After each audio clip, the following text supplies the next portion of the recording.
Hey all, Andrea here from Nutrition Matters, and today we're going to be talking about Usnea because my lovely partner who does some part-time arborist work brought me home a full bowl from some trees he had to prune yesterday. And let me just show you because this plant is absolutely beautiful. It's not technically a plant, it is a lichen, and you want to make sure you have the right one, and you can tell because if you take a piece and you break it, which is really hard to do with one hand, and this is sort of dried out overnight, you will see that there is a little white elastic. I don't know if you can quite see that. Let me see. There we go. So you can see the little elastic threads that are in the middle, and that inner cortex is full of polysaccharides that have a lot of immune boosting benefits. But the trick to those guys is that they're heat soluble. So they actually need to be extracted in heat to get those immune stimulating and boosting properties. The other side to this, because we are going to be making a tincture, is that some of the really antiviral and antibacterial, antifungal properties of this amazing plant are only soluble in alcohol, things like the usnic acid that's in there. So when you're making a tincture, you want to have the best of both worlds. So we're going to take this plant and we are going to measure it out. We're going to find out how many grams I've got.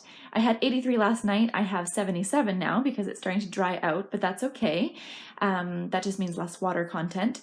And I'm going to make a 1 to 5 tincture, which means 1 part of the plant to 5 parts of my liquid. Some of that liquid is going to be alcohol, and some of that is going to be the water that I heat the herb in to make a decoction, and that's going to get all those immunostimulating compounds out of the inner cortex. Yeah, let's get started. I'm going to take this bowl right here of all this Usnea. This camera on my iPod here is not the best, but I'm gonna take this bowl of Usnea, I'm gonna pulverize it into a fine powder, and then I will show you what's next. So this is my Usnea after pulverizing it.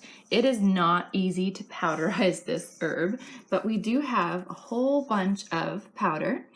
And then we've got these inner threads, which I've been chopping with scissors.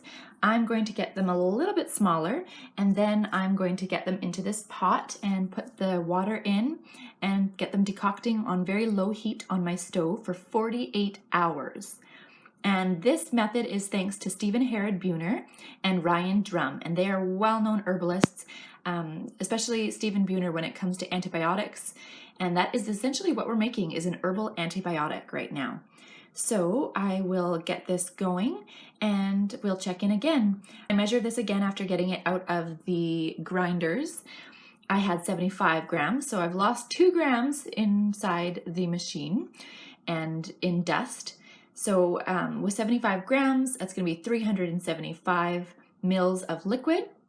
I'm obviously not going to heat up the alcohol because it would evaporate, so we will be doing this at 50%, but I know that I'll have, roughly 187 mils of water going in with this Usnea on the stove top, and once I'm finished decocting that, I will add in my alcohol once it has cooled down, and then I'm going to let it sit for at least a moon cycle with my 3 children. It will probably be a lot longer, but yeah, we'll check back in a bit.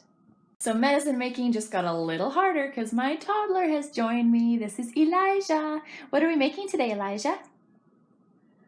Usnea. Usnea, that's right. So we did some mathematical calculations, and we found out that if we want our 95% alcohol to be diluted to 50%, then we need to multiply or divide 50 by 95 and multiply by 375, which is our total. Mommy! Our total Stop liquid. it. Stop it. Stop doing math. Math isn't so exciting Stop for it. 2-year-olds. Okay, so we need 197 mils of the alcohol. Stop. And we need Ma. 178 mils Stop. of the water. Ma. Stop the math. So I put the herb with the water on the stove. So the herb is with the water on the stove. We're going to decoct that for 48 hours. I'll show you what that mushy finished product's going to look like. Then we'll let it cool down. We'll put it in a glass jar. And we will add our alcohol. And then we'll let it sit and it will be done. All right, so this is what it looks like. We've got a thick paste. I had to put it in a double boiler after the first day because it was starting to get too sticky, and the glass pots are notorious for burning when you don't have enough liquid in them. So I've got it in a double boiler right now. It's gonna go for a few more hours at least, and then I will take it off the heat. I'll let it cool down. I will put it in a glass jar, add the alcohol, and we'll let it sit for at least a full moon cycle. And there we have it, guys. Usnea tincture.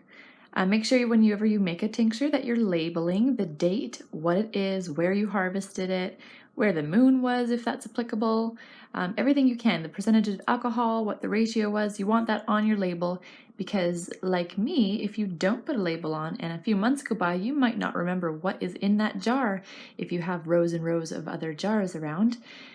So yeah, a couple other notes on Usnea. It does readily absorb heavy metals, so don't harvest from any polluted areas and make sure that you're harvesting far enough away from the road. And also, this is really used for gram-positive bacteria. So even resistant gram-positive bacteria, but mostly gram-positive. And I really like to use it in the respiratory tract and sinus infections. You can also when you make the powder, instead of tincturing, you can put that right on topically for any skin infections. And it's not a very systemic herb, so it does work best when you can get it directly on or near the area where you want to treat the infection. So here's our Usnea that's tincturing, and if you're interested in learning more about medicinal plants, how to grow them, how to make them into medicine, check out my website for upcoming classes, and hope to see you there.